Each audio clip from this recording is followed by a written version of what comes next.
Partia Demokratike po përgatit një kallëzim penal që do t'i dorëzohet prokurorisë së posaçme në lidhje me librin Albanian Files, publikim që sipas kreut të opozitës Ali Berisha përmban element që kërkojnë hetim nga organet e drejtësisë. Në një konferencë për shtyp, Berisha vlerësoi edhe veprimin e protestuesve, të cilët depozituan simbolikisht të njëjtin libër pranë ambienteve të Spakut, duke e konsideruar atë një akt mbështetës për kërkesën e Spakut që çështja të hetohet.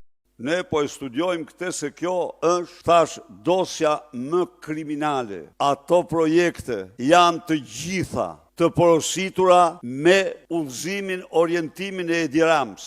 Ato projekte janë të miratura nga Edi Rama. Kjo është Shqipëria çiflik i Edi Ramës, i dorëzuar totalisht mafjes së drogës dhe organizatave kriminale për ndërtim, për zhvillim, për larje parash. Kjo është e gjithë. Kreu i Demokratëve ndaloi gjithashtu te punimet që sipas tij po kryen në godinën e kryeministrisë, duke u referuar disa fotografive që pretendoi se lidhen me rikonstruksionin e ambienteve të institucionit. Berisha akuzoi kreun e qeverisë për shpenzim të pajustifikueshëm të fondeve publike dhe kritikoi mënyrën se si po transformohet godina.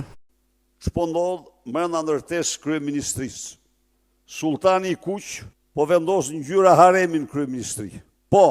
Këto janë tipike ngjyrat e haremeve. Dënoj me forcën më të madhe vendosjen e këtyre ngjyrave në hollët e kryeministrisë. Urdhoni, sa kushtojnë e sa s'kushtojnë. Këto ngjyra janë të kinemave të seksit në Pigalle. Kreu i Partisë Demokratike deklaroi se nuk do të marrë pjesë në punimet e kuvendit nëse nuk futen në kalendarin e punimeve kërkesat e protestuesve, ku si kërkesë e parë dhe e panegociueshme është dorëheqja e Edi Ramës. Nuk kemi bojkotuar parlamentin, kemi shpallur mos pjesëmarrje në seancat parlamentare dhe jo në komisione, gjersa Edi Rama të mos bllokojë paraqitjen në parlament të amandamenteve që kanë dorëzuar deputetët tanë për ndryshimin e ligjeve që kërkojnë përfaqësuesit e protestës.